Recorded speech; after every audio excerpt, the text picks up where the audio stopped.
Bismillahirrahmanirrahim. Assalamualaikum warahmatullahi wabarakatuh. Waalaikumsalam warahmatullahi wabarakatuh. Kepada yang terhormat Bapak Ibu Dewan Guru UPT SDN Kadinrejo 1 beserta staf, kepada yang terhormat Ibu Tanjung selaku calon guru penggerak di Kota Pasuruan untuk angkatan 6 tahun 2022. Marilah kita panjatkan puja dan puji syukur kehadirat Allah Subhanahu wa taala karena pada pagi hari ini kita tetap diberi sehat walafiat sehingga kita dapat berkumpul di ruangan ini dalam rangka kegiatan aksi nyata calon guru penggerak yang berada di UPT SDN Kadinrejo 1, yaitu Ibu Tanjung, ya, dengan materi atau modul 1.4 dalam kegiatan diseminasi budaya positif di lingkungan sekolah. Dengan harapan kegiatan ini dilaksanakan supaya Bapak Ibu guru nantinya bisa menerapkan budaya positif tersebut di lingkungan sekolah kita. Untuk itu, pada pagi hari ini sebelum acara kita mulai, marilah acara ini kita buka dengan bacaan basmalah bersama-sama. Bismillahirrahmanirrahim. Terima kasih Bapak Ibu guru. Dengan demikian acara ini nanti akan dilanjutkan oleh Bu Tanjung selaku pelaku langsung, ya, dari calon guru penggerak yang nantinya beliaunya ini akan mensosialisasikan materi diseminasi budaya positif kepada kita semua. Untuk itu, waktu dan kesempatan sepenuhnya kami serahkan kepada Bu Tanjung. Mudah-mudahan kegiatan ini mulai dari awal hingga akhir nanti tuntas, bisa selesai dengan baik, dan Bapak Ibu guru semua bisa menyerap apa yang nanti akan disampaikan oleh Bu Tanjung dan bisa dipraktekkan di sekolah kita dengan baik. Itu harapan saya selaku kepala sekolah di UPT SDN Kadinrejo 1. Mungkin itu pembukaan dari saya. Saya ucapkan terima kasih kepada semuanya. Saya akhiri, wassalamualaikum warahmatullahi wabarakatuh. Monggo, Bu Tanjung. Terima kasih Bu Haji. Assalamualaikum warahmatullahi wabarakatuh. Mohon izin saya berdiri.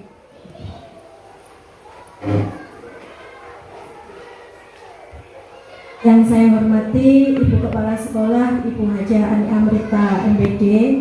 Yang saya hormati Bapak Ibu Dewan Guru, teman-teman rekan sejawat saya di UPT SDN Kadinrejo 1.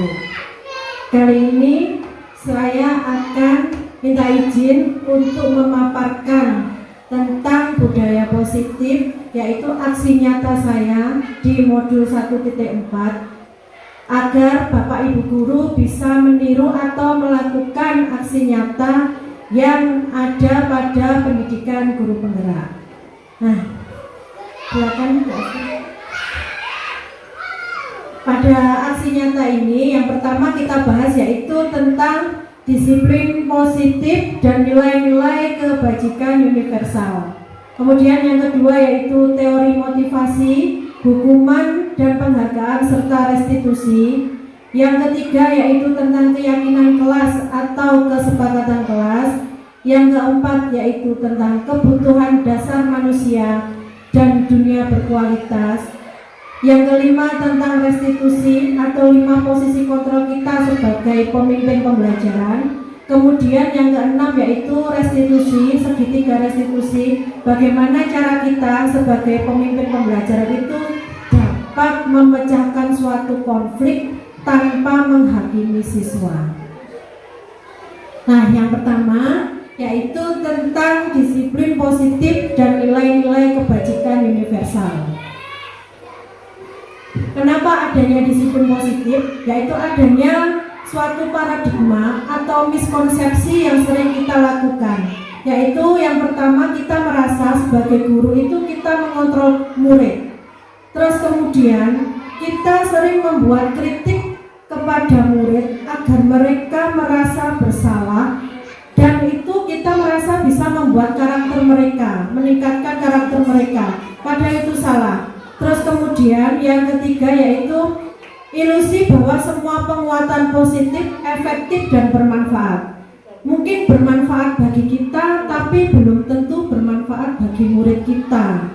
Terus kemudian yang terakhir yaitu ilusi bahwa orang dewasa memiliki hak untuk memaksa.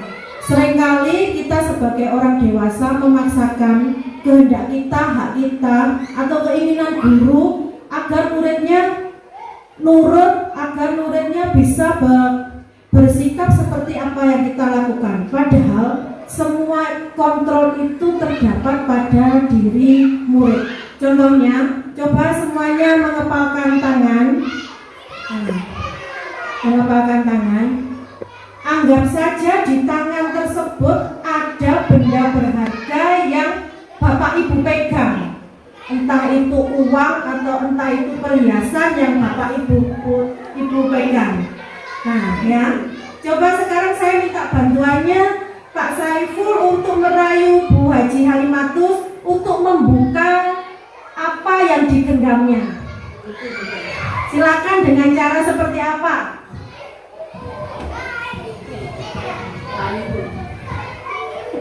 Ibu Tus yang cantik, minta tolong dibuka tangannya dong. Ayo dong, biar teman-teman yang lain suka loh. Ayo minta tolong dong dibuka dulu ya. Kenapa kok nggak mau? Nah, kalau dibuka nanti kan itu kelihatan apa yang ada di dalam diri Ibu Tus itu, jiwanya kelihatan ya. Minta tolong dibuka dong. Iya. Iya, ini tahu semua teman-teman dulu. Iya, tujuannya agar semua tahu bahwa Ibu Tus itu memang berharga di sini. Isinya yang berharga. Terima kasih. Boleh putus dibuka tangannya putus? Boleh? Boleh. Tadi Pak Saiful minta tolong sama putus dibuka mboten? Mboten. Kenapa? Karena merasa berharga di dalam tangannya putus. Ya. Terus kemudian yang mengontrol bisa membuka dan menutup tangan itu siapa? Saya sendiri. Dari putus sendiri. Nah, seperti itu murid kita sebenarnya. Sebenarnya mereka itu berhak mengontrol dirinya sendiri. Hanya saja kita sebagai guru, kadang kita merasa dewasa, kita memaksakan posisi mereka, memaksakan hak untuk mengontrol mereka. Nah, bagaimana kita dengan rayuan seperti tadi, Bu Kalimatus yang cantik kan gitu ya. Kita sebagai guru seperti itu ya. Nah, lanjut. Kemudian kita pelajari yaitu tentang disiplin. Disiplin itu sebenarnya artinya belajar. Arti kata disiplin. Namun pada budaya kita, kata disiplin itu cenderung sesuatu yang dilakukan seseorang pada orang lain untuk mendapatkan kepatuhan. Padahal arti sebenarnya adalah belajar.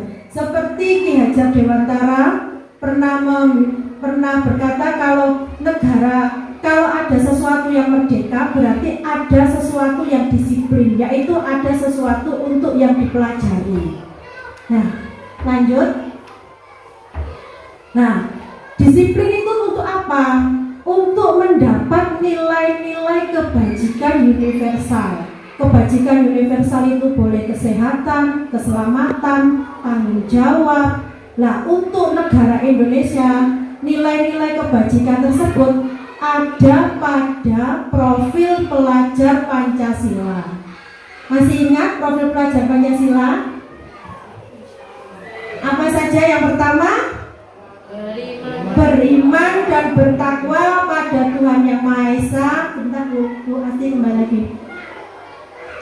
Terus mandiri, bernalar kritis, berkebinekaan global, bergotong royong dan kreatif. Itu semua adalah nilai-nilai kebajikan yang ingin dicapai jika kita menerapkan sikap disiplin. Untuk memudahkan menghafal, mari kita menyanyikan bersama-sama. Musiknya seperti lagu naik becak. Bisa ada yang mau membantu? Bu Lili mau membantu.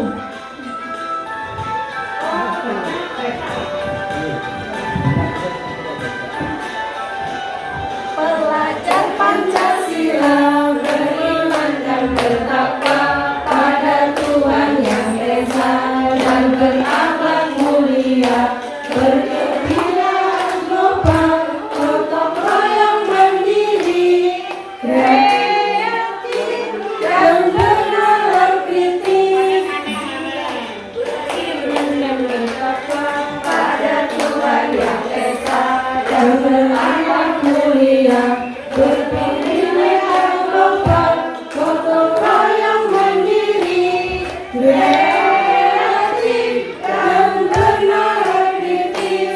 Terima kasih Bu Lili. Terima kasih Bu Lili. Jadi kita untuk memudahkan menghafalkan profil pelajar Pancasila, bisa kita ajarkan kepada murid-murid kita.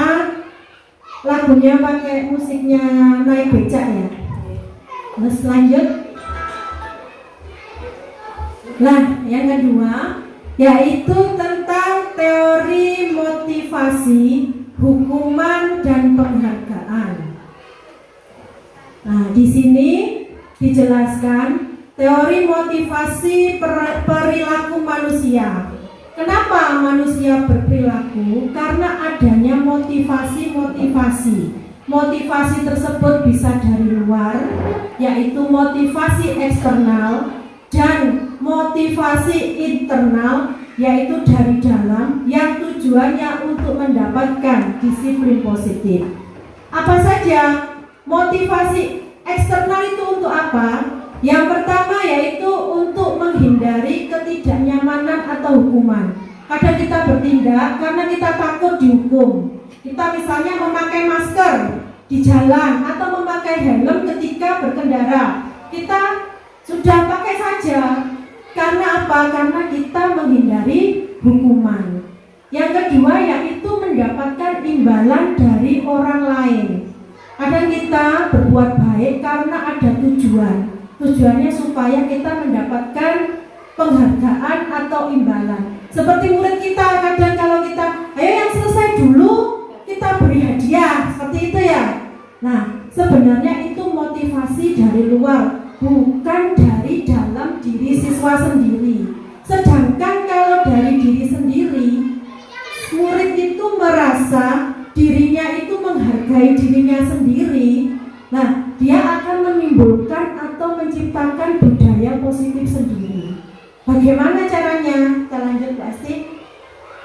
Yaitu yang pertama, kita membuat keyakinan kelas. Keyakinan kelas itu sebenarnya kalau dulu itu namanya tata tertib.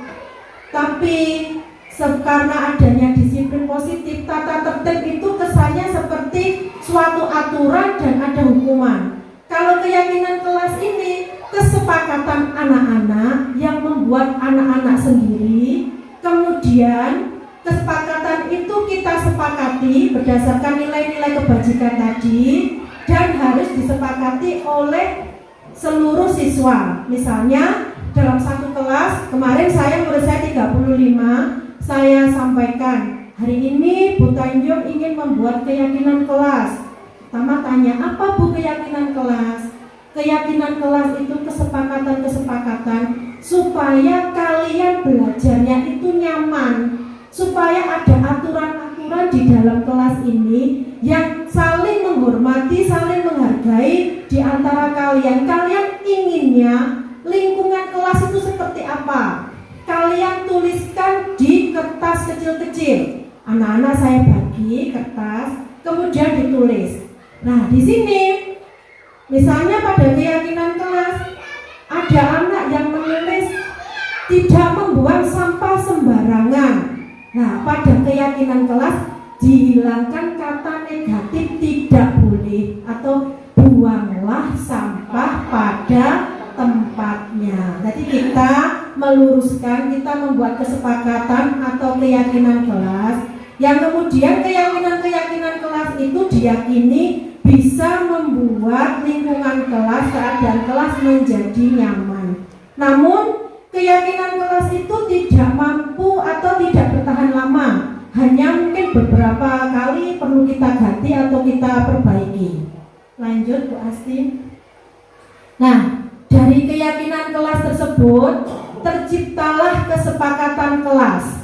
Kesepakatan kelas ke keyakinan kelas, dan dari keyakinan kelas tersebut menimbulkan lingkungan positif yang bisa menciptakan budaya positif di lingkungan sekolah.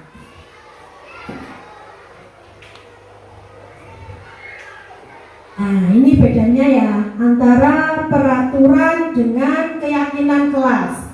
Kalau di peraturan selalu kembalikan buku ke tempatnya. Keyakinan kelasnya apa? Sikapnya, sifat kebajikan universalnya apa? Yaitu sikap tanggung jawab. Ini ada lagi, dilarang mengganggu orang lain. Nilai kebajikannya apa? Menghormati orang lain. Awalnya memang anak-anak nulisnya seperti itu, tidak boleh mencoret-coret buku, misalnya seperti itu. Tapi kita luruskan lagi, kita bantu mereka untuk membuat keyakinan kelas. Misalnya memakai masker, berarti keyakinan kelasnya tentang apa? Tentang kesehatan, keselamatan, seperti itu ya. Lanjut. Nah, kemudian dari keyakinan kelas atau kesepakatan tadi muncullah hukuman, konsekuensi dan penghargaan. Di sini pada budaya positif hukuman itu diminimalisir. Kita munculkan konsekuensi saja atau mungkin penghargaan atau disiplin positif. Di sini misalnya tindakan guru mencatat 100 kali di dalam buku kalimat, saya tidak akan terlambat lagi karena terlambat sekolah, itu berupa hukuman. Nah, bedanya sama konsekuensi apa? Itu contohnya menggantikan kertas tugas teman yang telah dicoret-coret. Konsekuensinya berarti dia akan mengganti, bukan berupa hukuman. Nah, lanjut. Nah, ini beda antara hukuman dan konsekuensi. Kalau hukuman itu sesuatu yang menyakitkan. Anak itu kalau dihukum, dia akan teringat sampai dewasa, akan teringat sampai tua, bahkan kadang tuh teringat, aku dulu pernah dihukum sama guru ini. Nah, ingat terus, ingatan anak itu. Nah, apa yang harusnya kita lakukan? Kita buat konsekuensi. Nah, itu artinya hukumnya membuat anak sakit fisik maupun hati untuk jangka waktu yang lama. Anak membenci kedisiplinan akibat dari hukuman karena dipaksa-paksaan, mendorong anak menyakiti diri sendiri. Terus kemudian konsep diri yang buruk. Anak belajar untuk menyembunyikan kesalahan. Terus anak juga marah, rasa bersalah, dipermalukan, merasa tidak dihargai. Itu akibat atau efek dari hukuman. Nah, lanjut Bu Asti. Nah, ini jika hukuman nanti akan mengakibatkan identitas gagal pada murid. Kalau konsekuensi dan restitusi nanti akan mengakibatkan identitas sukses. Jadi Bapak Ibu guru, kita sedikit-sedikit beralih merubah hukuman menjadi konsekuensi atau restitusi. Nah, restitusi nanti penjelasannya di belakang. Di sini identitas gagal, misalnya contohnya sesuatu yang menyakitkan harus terjadi. Kalau konsekuensi sesuatu harus terjadi. Kalau restitusi itu Anda diberikan pilihan. Bagaimana kamu menyelesaikan masalah ini tanpa menyakiti dan tanpa adanya hukuman. Terus lanjut. Kemudian yaitu kenapa kita harus disiplin positif? Karena adanya kebutuhan dasar manusia dan dunia berkualitas, agar dunia itu berkualitas. Nih, 5 dasar kebutuhan manusia, yaitu untuk bertahan hidup. Misalnya makan, minum, itu termasuk untuk bertahan hidup. Terus kemudian untuk rasa kasih sayang dan rasa diterima. Anak-anak itu kadang masih suka kepengen dipeluk-peluk untuk anak kelas kecil itu ya. Itu karena mereka merasa kurang kasih sayang, akhirnya mereka cari-cari perhatian untuk anak-anak yang besar. Terus kemudian untuk penguasaan, biar tahu ini loh sayang, biasanya seperti itu kebutuhan dasar manusia. Manusia itu pada dasarnya seperti itu, foto di HP dikirim. Tujuannya untuk apa? Mendapatkan perhatian atau mendapatkan penguasaan, mendapatkan like kan gitu ya kalau di Instagram ya. Nah, kemudian untuk mendapatkan kebebasan, supaya apa? Kita berusaha, kita melakukan pekerjaan apa-apa supaya bebas, ingin apa-apa bebas. Terus kemudian yang terakhir mendapatkan kesenangan. Ini adalah kebutuhan dasar dari manusia. Nah, di sini ada 5 posisi kontrol. 5 posisi kontrol kita guru sebagai pemimpin pembelajaran. Pemimpin pembelajaran, apa saja posisi kontrol tersebut? Yaitu yang pertama sebagai penghukum. Kita biasanya ada murid yang terlambat, kemudian kita hukum. Misalnya atau tidak mengerjakan PR, ayo dikerjakan PR-nya, ditulis lagi, itu sebagai penghukum. Kemudian yang kedua yaitu kontrol sebagai pembuat orang merasa bersalah. Misalnya seperti ini, ketika ada murid kita yang melakukan kesalahan, terus Adit, jangan rame saja, nanti kelas lain terganggu, bertajuk malu nak. Saya merasa seperti biar Adit merasa bersalah. Nah, itu tidak boleh seperti itu. Berarti merasa sebagai penghukum, sebagai pembuat orang merasa bersalah. Terus sebagai teman, misalnya sebagai teman, ayo Miss dikerjakan, itu misalnya kata-kata seperti itu ya, ayo lakukan ini demi ibu, itu teman, sebagai teman. Terus kemudian sebagai pemantau, kita kan sudah buat keyakinan kelas, buat kesepakatan kelas, apa? Misalnya, oh iya mengerjakan tugas. Loh, mana tanggung jawabnya? Itu sebagai pemantau. Kalau sebagai manajer kita lanjutkan lagi dari pemantau tadi, sesudah ayo mana tanggung jawabnya? Terus apa yang harus kamu lakukan? Nah, itu posisi guru sebagai manajer. Ini posisi-posisi kita sebagai guru, sebagai pemimpin pembelajaran. Kemudian yaitu kita mempelajari tentang segitiga restitusi. Apa itu segitiga restitusi? Ini juga hal baru yang baru saya terima setelah mengikuti pendidikan guru penggerak ini. Restitusi adalah proses menciptakan kondisi bagi murid untuk memperbaiki kesalahan mereka, sehingga mereka bisa kembali pada kelompok mereka dengan karakter yang lebih kuat.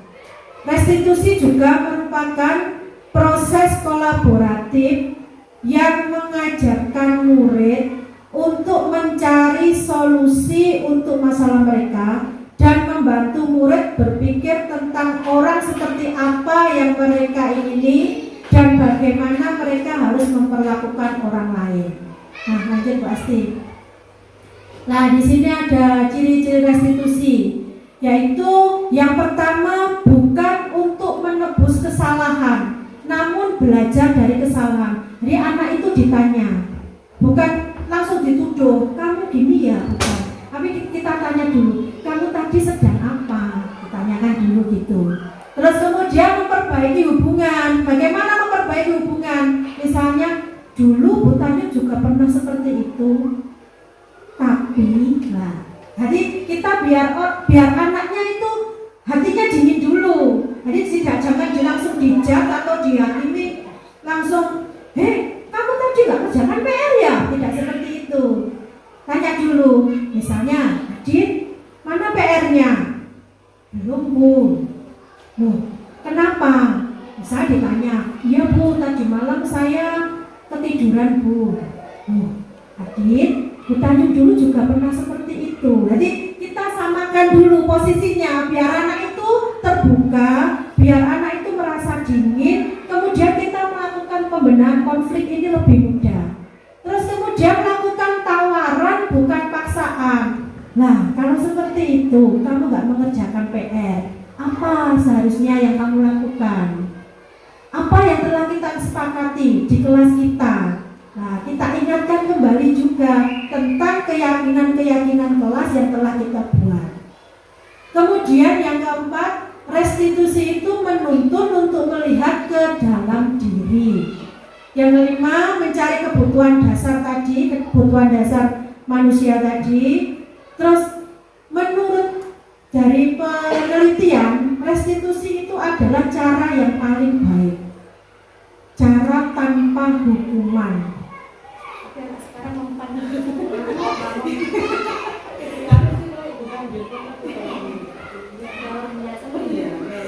Terus kemudian restitusi fokus pada karakter bukan tindakan. Jadi kita memperbaiki karakter anak. Jangan langsung bertindak, tapi kita luruskan dulu karakternya. Kita perbaiki dulu karakternya. Kemudian restitusi itu fokus pada solusi. Kita cari solusinya. Kita bertanya kepada anak apa yang mereka inginkan. Kita tanyakan lagi kesepakatannya. Terus kemudian mengembalikan murid yang berbuat salah pada kelompoknya. Setelah murid melakukan perbaikan, kita kembalikan ke teman-temannya. Kita sampaikan kalau anak tersebut sudah memperbaiki kesalahannya dan anak-anak silakan bergabung lagi. Nah, lanjut. Nah, ini yang namanya segitiga restitusi. Yang pertama yaitu memvalidasi kebutuhan. Loh, tanya dulu. Kamu tentu punya alasan mengapa kok melakukan itu. Tanya dulu alasannya. Terus kalau sudah ditanya, kita stabilkan masalahnya. Setiap orang pasti pernah melakukan kesalahan. Bukannya juga dulu pernah tidak mengerjakan PR. Misalnya seperti itu. Jadi anak itu merasa bodoh, sama. Nah, setelah stabil keadaannya, baru kita tanyakan lagi keyakinan kelasnya, keyakinan yang telah kita buat tadi. Nilai-nilai apa yang telah kita sepakati sebelumnya? Oh Bu, misalnya anak tersebut membuang sampah sembarangan. Oh, masalah kebersihan Bu, membuang sampah pada tempatnya. Lo bisa kan melakukannya? Iya. Jangan sampai memberi hukuman. Walaupun restitusi ini sulit sekali untuk dipraktekkan. Lanjut.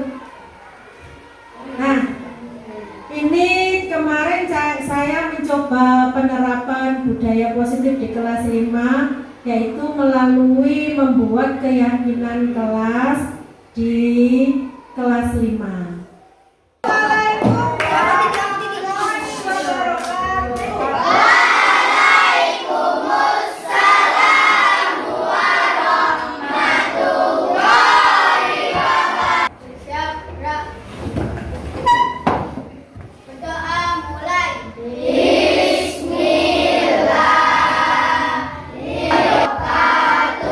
Waalaikumsalam warahmatullahi wabarakatuh. Siapa yang sudah masuk hari ini?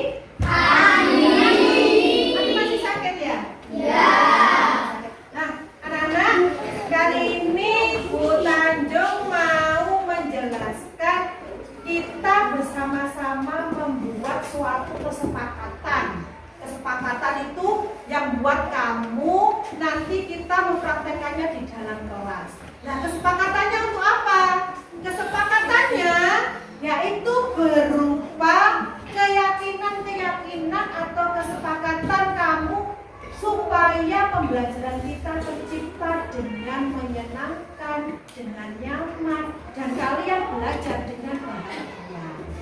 Ya, kesepakatan itu disebut dengan keyakinan kelas. Keyakinan kelas. Kenapa keyakinan kelas? Karena yang membuat kamu sendiri. Jadi nanti kita juga harap kalian juga mematuhi apa yang telah kalian buat. Karena ini kesepakatannya kalian sendiri yang membuatnya. Ya, ada. Berarti kalau begitu keyakinan kelas itu apa sih? Ada yang tahu? Apa? Apa dia? Peraturan boleh. Ada yang lain? Sama apa sama? Tata tertib di sekolah. Nah, kalian membuat keyakinan sendiri, kesepakatan sendiri. Kira-kira, Bu, aku tak kepengen kelasku bersih, Bu, biar aku nyaman. Apa yang harus aku lakukan? Misalnya, membuang sampah pada tempatnya. Seperti itu ya. Terus, Bu, aku gak suka, Bu, setiap hari namaku dipanggil ayahku, Bu. Temanku suka panggil nama ayah. Loh, berarti kira-kira kesepakatannya apa? Kita tidak boleh apa? Tidak memanggil nama orang tua. Berarti harus saling menghormati. Ya, terus lagi, misalnya dipinjami buku sama sekolahan, apa yang kamu lakukan? Jaga, berarti atau mengembalikan buku pada tempatnya. Seperti itu contoh dari keyakinan yang buat kamu sendiri. Nanti kita share bersama-sama ya. Sekarang coba kalian tulis ya di kertas, di sticky note. Ini namanya sticky note. Ya, yang bisa nempel.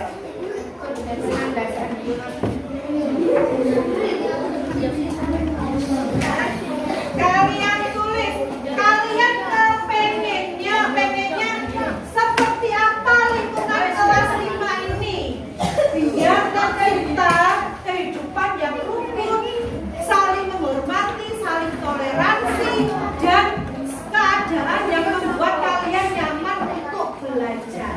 Ya, oke? Kalian tulis apa yang kalian ingin ini, ditulis di spidol ini ya, Nak ya.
Berarti apa? Memakai peralatan sendiri. Loh, itu kan juga bisa buat kalau kalian tidak nyaman dipinjami, akhirnya buat seperti itu. Bisa ya?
yang sama, cari yang lain yang tidak sama, tidak mengganggu saat pelajaran loh, berarti saling menghormati, bertoleransi, ya.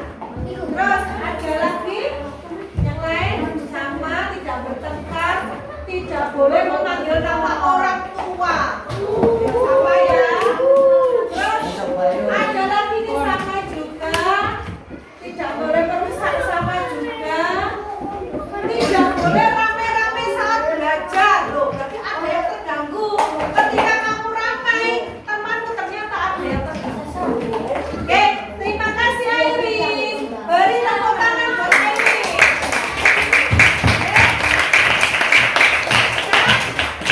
Siapa kita? Kelas 5 ISEPES. Terima kasih. Nah, dari keyakinan kelas ini nanti dibuatkan banner sama Pak Tanjung. Kita buat peraturan dan kira-kira apa ya yang bisa kita dapatkan dari keyakinan kelas ini? Kita bisa hidupnya bagaimana? Tadi rukun, terus apa lagi?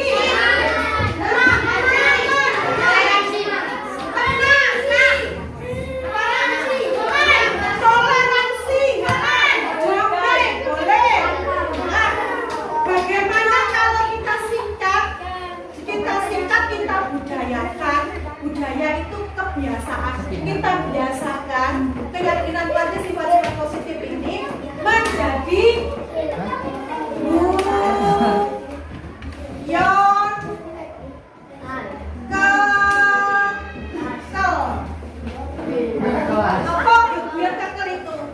guyup, toleransi, nyaman melalui keyakinan kelas. Oke, setuju? Dengan keyakinan kelas ini, semoga kelas kita bisa guyup rukun, bisa saling toleransi, lingkungannya nyaman untuk belajar ya, melalui dengan membuat kalian membuat keyakinan kelas. Oke, nanti buat banner sama kalian. Ini hasil keyakinan kelas 5 tahun 2022 tahun 2023. Terima kasih anak-anak. Oke, siapa kita? Kelas 5 ISEPES. Terima kasih. Ya, sekarang kita mau olahraga, silakan.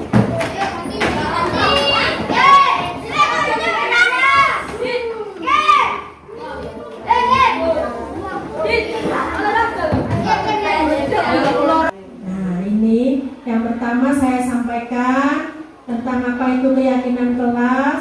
Kemudian anak-anak membuat peraturan atau keyakinan kelasnya sendiri-sendiri, terus ditempel.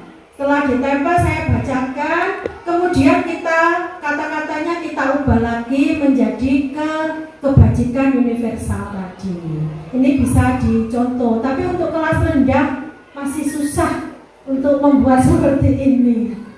Nah, ini contohnya. Terus kemudian saya mau kemarin dari kesepakatan kelas ini, dari keyakinan kelas ini, membuat suatu inovasi, yaitu saya membuat budayakan guyon kekel, guyup, toleransi, nyaman melalui keyakinan kelas.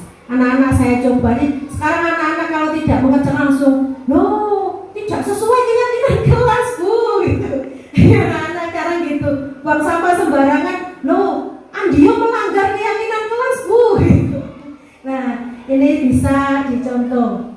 Silakan, mungkin ada yang ditanyakan dari presentasi yang saya sampaikan tadi tentang budaya positif yang ada di lingkungan kelas. Oke, Bu Muti, monggo.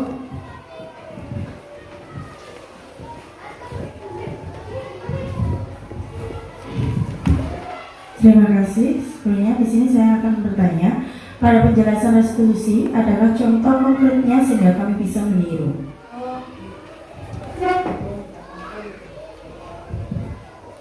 Nah, terima kasih Bu Mutiara. Di sini kemarin saya juga sudah membuat contoh restitusi. Bentar.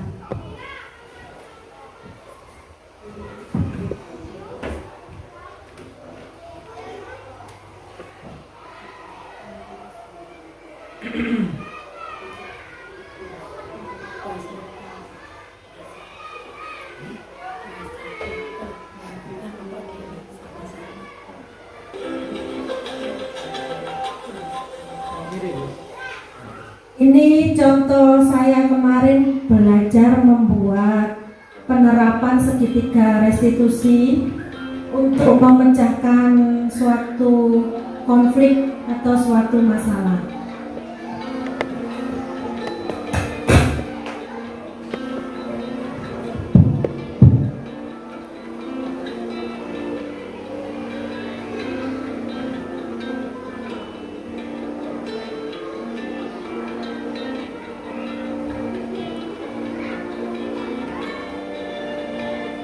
Yang pertama saya membuat skenario, yaitu Kirana berusaha melihat jawaban temannya menyontek pada waktu ulangan.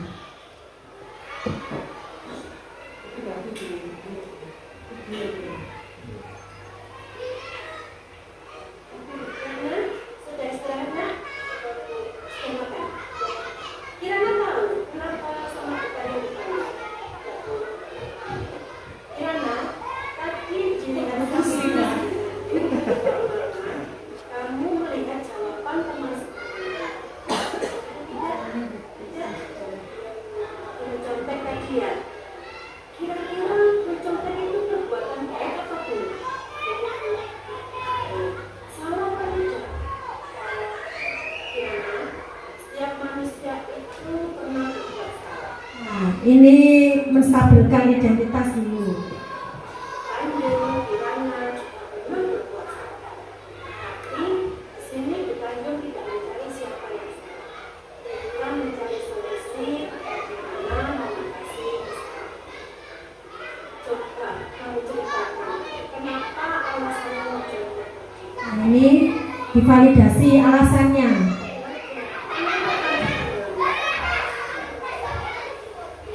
Oh, bermain HP sehingga lupa belajar. Dan tidak bisa mengerjakan. Nah, Kirana, terkait mengerjakan tugas dan ulangan, kamu mestinya tidak keyakinan kelas yang kita buat beberapa waktu kemarin. Apa itu? Jujur dalam jujur apa tidak?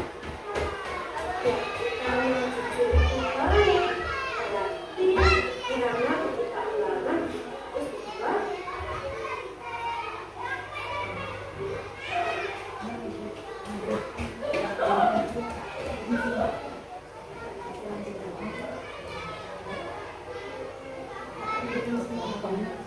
Yang pertama yaitu kita menstabilkan masalah dulu. Setelah masalahnya stabil, kita tanyakan validitas. Apa alasan dari anak tersebut berbuat kesalahan? Dari sini, di sini.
Kira-kira apa yang Kirana harus lakukan ketika mengerjakan ulangan?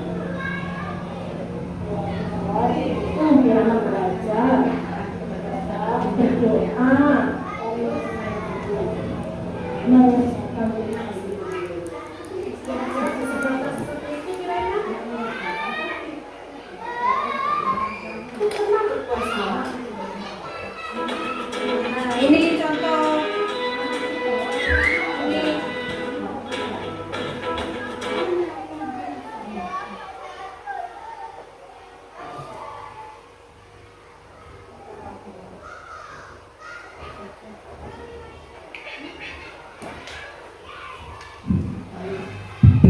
Ini contoh yang kedua, contoh dari segitiga restitusi tadi. Jadi kisahnya anak yang membuang sampah sembarangan.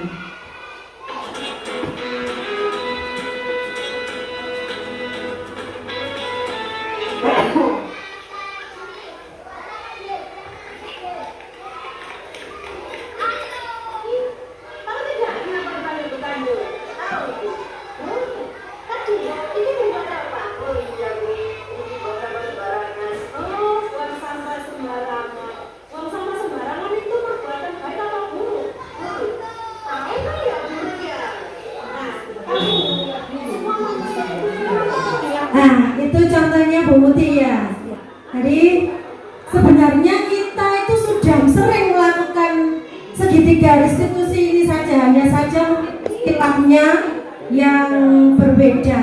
Ya, kita sering sama anak-anak kalau ada kesalahan kita lakukan seperti ini pemecahan konfliknya. Hanya saja segitiga restitusi ini memecahkan konflik atau masalah tanpa adanya hukuman, tapi mencari dengan konsekuensinya.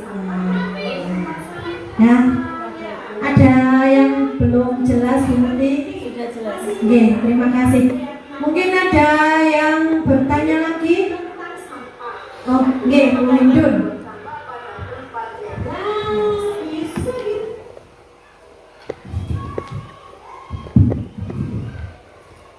Terima kasih atas waktu yang diberikan. Assalamualaikum warahmatullahi wabarakatuh. Tadi sama Bu Tanjung sudah dijelaskan tentang 5 posisi kontrol kita sebagai seorang guru. Tadi yang pertama sebagai penghukum, 2 sebagai pembuat orang merasa bersalah, 3 sebagai teman, 4 sebagai pemantau, dan 5 sebagai manajer.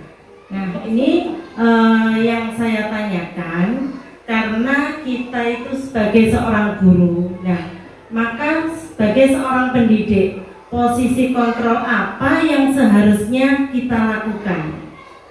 Dan yang kedua, mungkin ada contoh penerapan dari posisi kontrol tersebut. Terima kasih, hanya itu saja. Assalamualaikum warahmatullahi wabarakatuh. Terima kasih.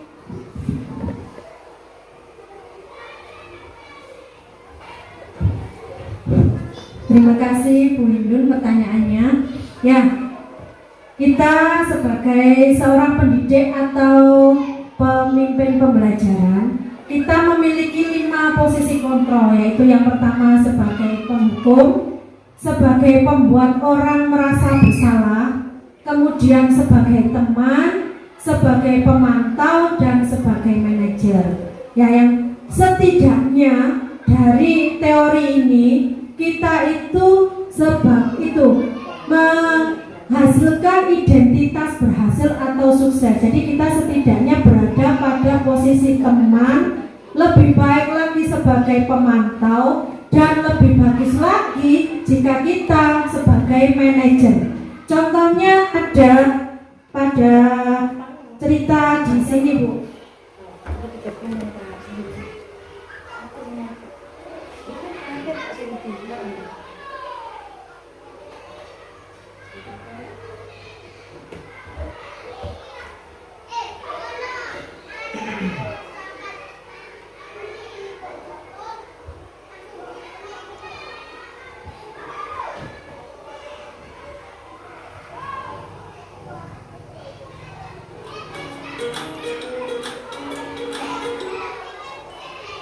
Salam bahagia Ibu dan Bapak Guru hebat.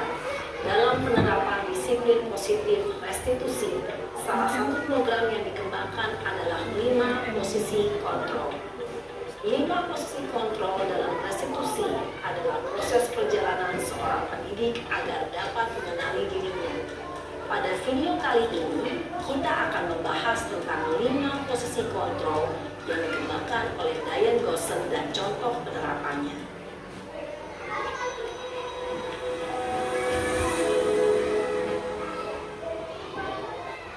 5 posisi kontrol itu posisi penghukum. 2. Posisi pembuat merasa bersalah. 3. Posisi teman. 4. Posisi pemantau atau monitor. Dan 5. Posisi manajer. Untuk lebih memahami kelima posisi tersebut, mari kita saksikan kasus Naren yang terlambat hadir 20 menit di sekolah dan melihat bagaimana kelima posisi kontrol dalam menghadapi masalah tersebut.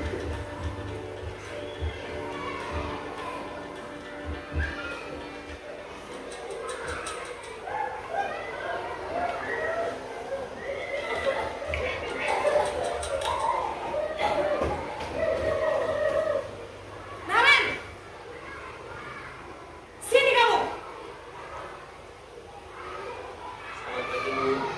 Selalu terlambat.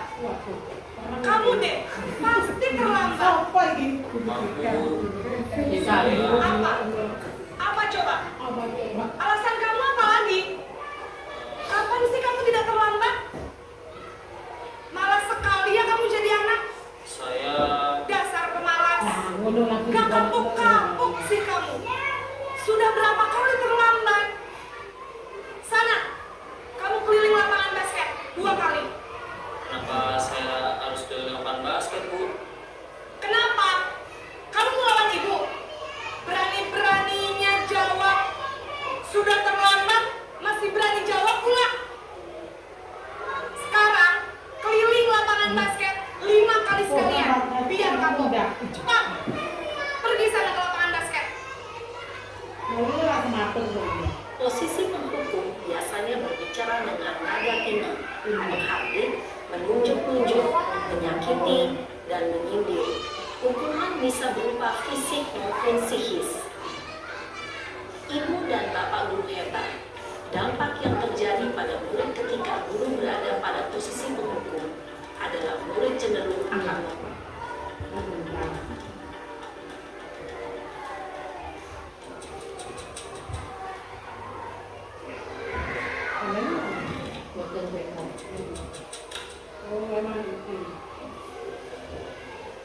Naren!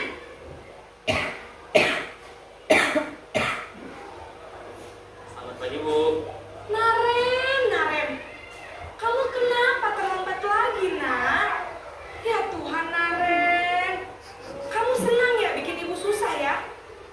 Kalau kamu terlambat lagi, nanti ibu yang ditegur bapak kepala sekolah, nak.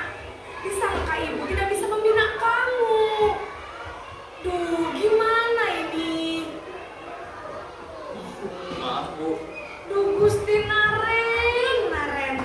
Kamu suka ya kalau ibu ditegur bapak kepala sekolah? Terus, sekarang ibu harus tulis apa ini di buku absen? Ini kamu sudah sering terlambat loh. Ibu harus apa coba? Maaf, Bu. Maaf sekali. Ya sudah, lain kali jangan bikin ibu susah lagi ya nak ya. Ibu tidak akan kuat lagi kalau kamu begini terus. Bisa jantungan kalau ibu tegur bapak kepala sekolah. Sana cepat ke kelas. Maaf ya, Bu. Maaf sekali. posisi pembuat rasa bersalah berbicara dengan nada tenang, cenderung lembut, namun kata-kata yang diutarakan membuat murid merasa menjadi orang yang gagal, memandang buruk dirinya sendiri, merasa tidak berharga, dan tidak sanggup membahagiakan orang lain. Ketika guru mengambil posisi pembuat rasa bersalah, murid akan menganggap dirinya yang bersalah dan ia akan menyimpan emosi negatif tersebut di dalam dirinya.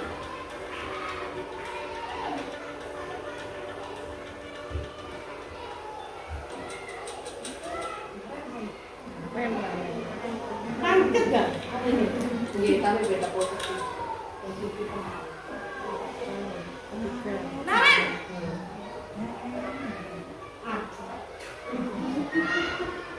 Apa ini?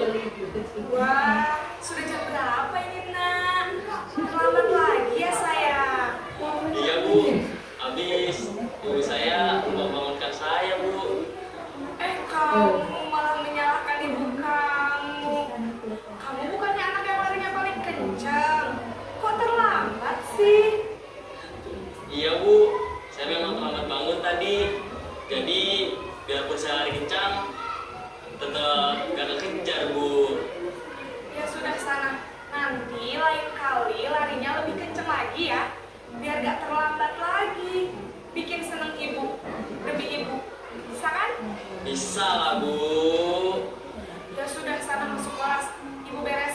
absen kamu. Kamu ini ada-ada saja. Dalam posisi teman, guru berbicara dengan nada suara ramah, akrab, cenderung bersenda gurau untuk menjaga suasana tetap santai. Murid akan merasa senang, aman, dan akrab dengan guru. Identitas yang tercipta adalah identitas sukses atau berhasil. Namun, perlu diingat, karena ini masih dorongan eksternal, maka ada faktor ketergantungan dari murid kepada orang tertentu. Di sini, guru absennya, sehingga di lain waktu, murid bisa berperilaku baik, namun hanya kepada orang-orang tertentu saja.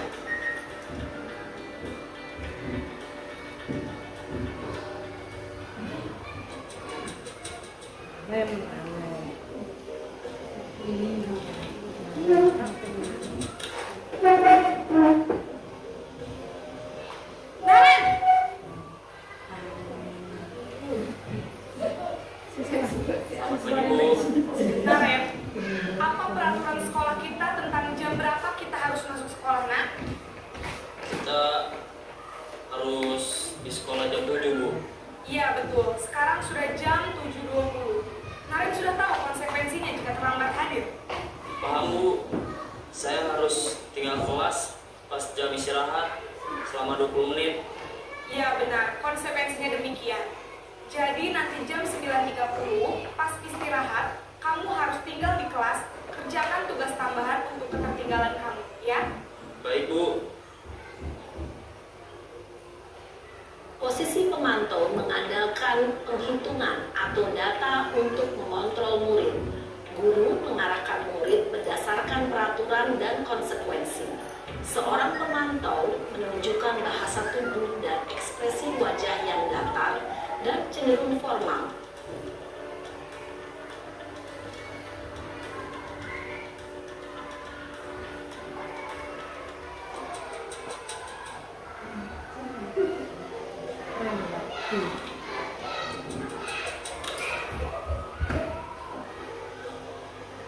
Naren!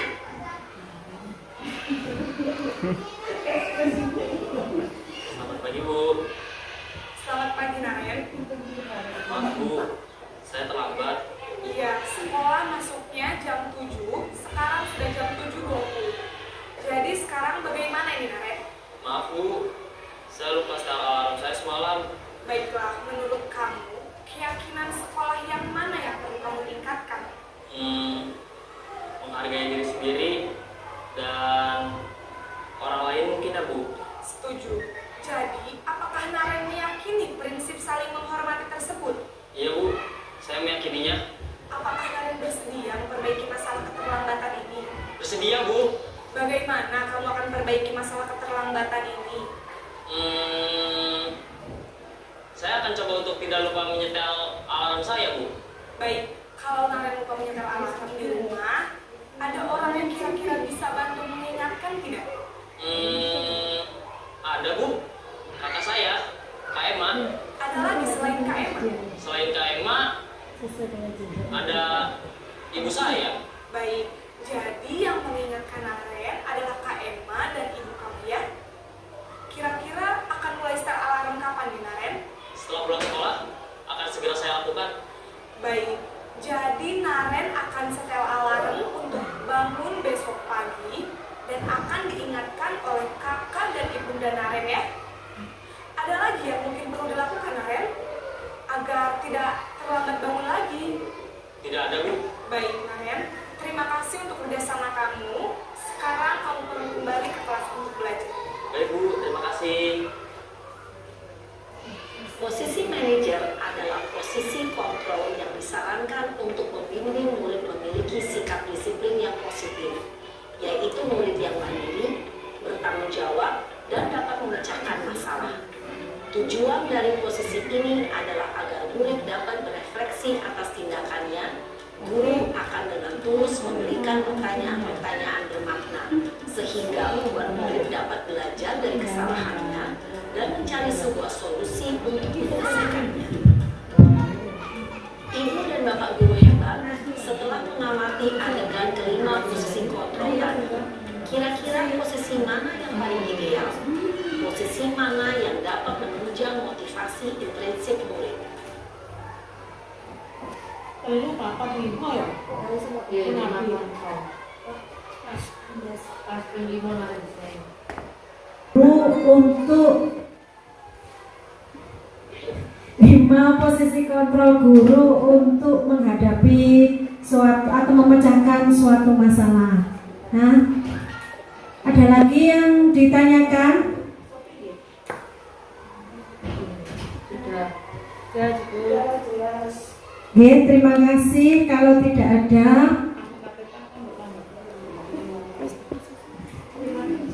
Perhatiannya, terima kasih waktu yang diberikan kepada saya atas perhatiannya, dan jika ada salah-salah kata saya mohon maaf.